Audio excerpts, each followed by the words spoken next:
Hi hello welcome back to my channel. അപ്പോൾ ഇന്ന് നമുക്ക് ഒട്ടും ഫ്ലോപ്പ് ആവാത്ത ഭയങ്കര പെർഫെക്റ്റ് ആയിട്ട് ഉണ്ടാക്കാൻ പറ്റുന്ന ഒരു ബ്രൗണിയുടെ റെസിപ്പി കാണാം. ഏത് കൊച്ചു കുട്ടിക്കും വരെ ഉണ്ടാക്കാം കേട്ടോ. കേക്ക് ഉണ്ടാക്കുക എന്ന് പറയുമ്പോൾ ഭയങ്കര ബുദ്ധിമുട്ടാന്നൊക്കെ പറയുന്നവർക്ക് ഈ ഒരു ബ്രൗണി ഭയങ്കര സിമ്പിളായിട്ട് ഉണ്ടാക്കാൻ പറ്റും കേട്ടോ. അപ്പോൾ അതേ ഞാനിവിടെ എടുത്തിട്ടുള്ളത് മിൽക്ക് കോമ്പൗണ്ടും ഡാർക്ക് കോമ്പൗണ്ടും കൂടെ മിക്സ് ആക്കിയിട്ടാട്ടോ എടുത്തിട്ടുള്ളത്. അതിൽ ഡാർക്ക് മാത്രമായിട്ട് വേണമെന്നുണ്ടെങ്കിൽ ഇത്രയും കൂടെ ചോക്ലേറ്റിൻ്റെ ഫ്ലേവർ ഓവറായിട്ട് ഇഷ്ടമുള്ളവർക്കാണെന്നുണ്ടെങ്കിൽ ഡാർക്ക് മാത്രം യൂസ് ചെയ്യുക. ഞാനിവിടെ രണ്ടും മിക്സ് ആക്കിയിട്ടാണ് എടുത്തിട്ടുള്ളത്. 500 ഗ്രാമിൻ്റെ ഡാർക്ക് കോമ്പൗണ്ടിൻ്റെ 3 പാർട്ടായിട്ടാണ് വരുന്നത്. അതിൽ ഞാനിവിടെ എടുത്തിട്ടുള്ളത് 2.5 ഭാഗം തന്നെ എടുത്തിട്ടുണ്ട് കേട്ടോ. പിന്നെ അതുപോലെ മിൽക്ക് കോമ്പൗണ്ടിൻ്റെ 3 എണ്ണത്തിൽ 1 ഭാഗമായിട്ടാണ് ഞാനിവിടെ എടുത്തിട്ടുള്ളത്.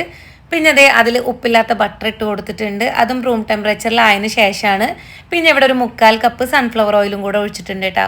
എന്നിട്ട് ഇതെല്ലാം ചെയ്തതിന് ശേഷം താഴെ ഒരു പാത്രത്തിൽ വെള്ളം വെച്ചു. മേലെ നമ്മൾ ഈ ഒരു ചോക്ലേറ്റിൻ്റെ ആ ഒരു പാത്രം കൂടെ വെച്ചിട്ട് ഡബിൾ ബോയിൽ ചെയ്തെടുക്കണം. ചോക്ലേറ്റ് ഒക്കെ നന്നായിട്ട് മെൽറ്റായിട്ട് കട്ടല്ലാത്ത രീതിക്ക് ആക്കണം കേട്ടോ. അപ്പം നമ്മൾ ബ്രൗണി ഉണ്ടാക്കുമ്പോൾ ഫസ്റ്റ് സ്റ്റെപ്പായിട്ട് ഈ ഒരു ചോക്ലേറ്റ് മെൽറ്റാക്കി മാറ്റി വയ്ക്കുക എന്നുള്ളതാണ്. പിന്നെ ഇതെവിടെ ഞാൻ 6 മുട്ടയായിട്ട് എടുത്തിട്ടുള്ളത്. ഓരോ മുട്ടയും പൊട്ടിച്ചൊഴിച്ചിട്ട് വേണം ഒഴിക്കാൻ. കാരണം ഇത്ര അത്യാവശ്യം ക്വാണ്ടിറ്റിയിലാണ് ഇടുന്നത്. അപ്പോൾ ഒരു മുട്ട എങ്ങാനും പൊട്ടിക്കഴിഞ്ഞാൽ ബാക്കിയെല്ലാം വേസ്റ്റായി പോവും. ഇടയ്ക്ക് എനിക്ക് അങ്ങനെ പണി കിട്ടാറുണ്ട് കേട്ടോ. ചില മുട്ടയുടെ ഉള്ളിൽ ബ്ലഡൊക്കെ വരും. അപ്പം അതുകൊണ്ട് ഓരോ മുട്ട ഒരു പാത്രത്തിലാക്കിയിട്ട് നോക്കിയിട്ട് ഒഴിക്കണം കേട്ടോ. ഇനി ഇതിലേക്ക് നമ്മൾ ഇട്ട് കൊടുത്തിട്ടുള്ളത് 2 കപ്പ് പഞ്ചസാര എടുത്തിട്ട് നന്നായി പൊടിച്ചിട്ടുള്ളതാണ്.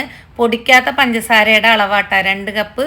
അത് നന്നായിട്ടൊന്ന് മിക്സാക്കി എടുക്കണം. പഞ്ചസാരയുടെ ഒരു തരി പോലും എടുക്കാൻ പാടില്ല. പ്രത്യേകിച്ച് ഇതിൽ നന്നായിട്ട് എല്ലാ സംഭവങ്ങളും ഇങ്ങനെ മിക്സായി ഇരിക്കണം കേട്ടോ. ഒരു തരി പോലും ഇല്ലാത്ത രീതിക്കാവണം. അങ്ങനെ നമ്മൾ പഞ്ചസാരയും മുട്ടയൊക്കെ കൂടെ നന്നായിട്ടൊന്ന് മിക്സാക്കി എടുത്തിട്ടുണ്ട്. ബീറ്ററിൻ്റെ ആവശ്യമൊന്നുമില്ല. ഈ ഒരു വിസ്ക് വെച്ചിട്ട് തന്നെ നന്നായിട്ടൊന്ന് മിക്സാക്കി എടുക്കുക. പിന്നെ നമ്മൾ നേരത്തെ മാറ്റി വെച്ചിട്ടുള്ള നമ്മുടെ ആ ഒരു ചോക്ലേറ്റ് തണുത്തതിന് ശേഷം മാത്രം ഈ ഒരു മുട്ടയ്ക്ക് ഒഴിച്ചു കൊടുക്കുക. ചോക്ലേറ്റിന് കുറച്ചെങ്കിലും ചൂടുണ്ടെന്നുണ്ടെങ്കിൽ ഈ ഒരു മുട്ട കുക്കായി കിട്ടും.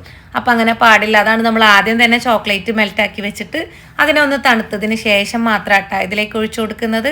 അതിന് ശേഷം ഇത് നന്നായിട്ടൊന്ന് മിക്സാക്കി എടുക്കുക.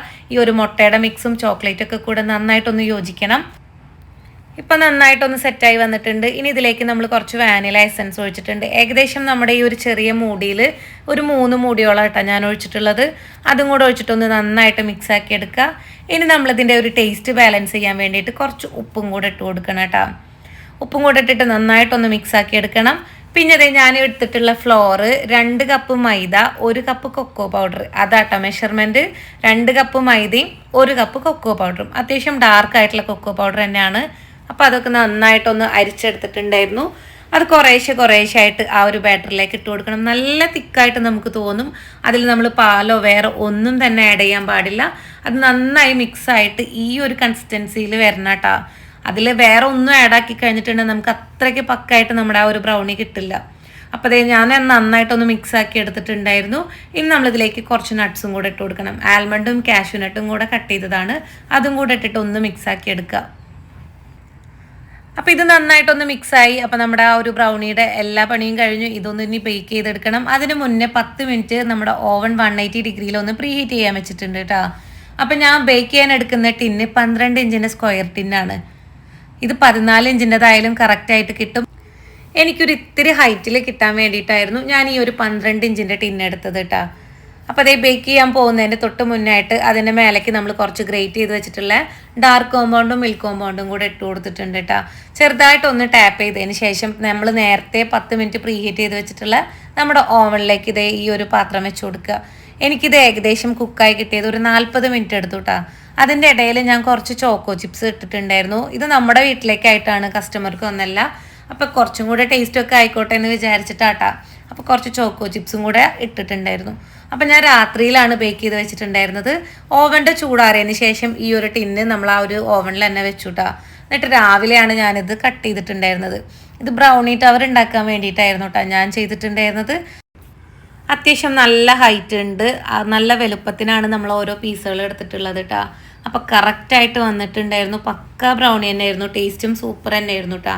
അപ്പോൾ രാവിലെ വീഡിയോ എടുക്കുന്ന സമയത്ത് ക്യാമറേനെ പ്രൊട്ടക്റ്റ് ചെയ്യാൻ വെച്ചിട്ടുള്ള ആ ഒരു ഗ്ലാസ് പൊട്ടിയിട്ടുണ്ടായിരുന്നു. അപ്പോൾ അതുകൊണ്ട് എത്ര ഫോട്ടോസും വീഡിയോസും എടുത്തിട്ട് ആ ഒരു ഭംഗി കിട്ടിയിട്ടുണ്ടായിരുന്നില്ല. പിന്നെ ഞാൻ ആ ഒരു ശ്രമോടെ ഉപേക്ഷിച്ചു. അപ്പോൾ നമ്മളെ വീട്ടിലെ ബർത്ത്ഡേ ഫംഗ്ഷൻ ആയിരുന്നു. അപ്പോൾ അതിന് ബ്രൗണി ടവറൊക്കെ ഉണ്ടാക്കി നമ്മളത് കട്ട് ചെയ്യലും കഴിക്കലൊക്കെ കഴിഞ്ഞിട്ടാണ്. അവസാനം ബ്രൗണിക്ക് എപ്പോഴും മെയ്ഡ് ഫോർ ഈച്ച് അതർ എന്നൊക്കെ പറയുന്ന പോലെ ഐസ്ക്രീം തന്നെയാണല്ലോ, അതും വാനില. അങ്ങനെ വാനില ഐസ്ക്രീമും ബ്രൗണിയും ടേസ്റ്റ് ചെയ്തു. സൂപ്പർ ടേസ്റ്റ് തന്നെയായിരുന്നു കേട്ടോ. ഒരുപാട് ഇഷ്ടപ്പെട്ടിട്ടുണ്ടായിരുന്നു. അപ്പോൾ ഇനി ബ്രൗണി ഉണ്ടാക്കാൻ അറിയാത്തവർ ഇതുപോലെ ഒന്ന് ട്രൈ ചെയ്ത് നോക്ക്. എല്ലാവർക്കും സിമ്പിളായിട്ട് ഉണ്ടാക്കാൻ പറ്റും. അപ്പോൾ വീഡിയോ ഇഷ്ടപ്പെടുകയാണെന്നുണ്ടെങ്കിൽ ലൈക്ക് ചെയ്യാനും ഷെയർ ചെയ്യാനും സബ്സ്ക്രൈബ് ചെയ്യാനും ഒന്നും മറക്കരുത്. അടുത്ത നല്ല അടിപൊളി വീഡിയോസ് ആയിട്ട് നമുക്ക് വീണ്ടും കാണാം. അതുവരേക്കും ബൈ.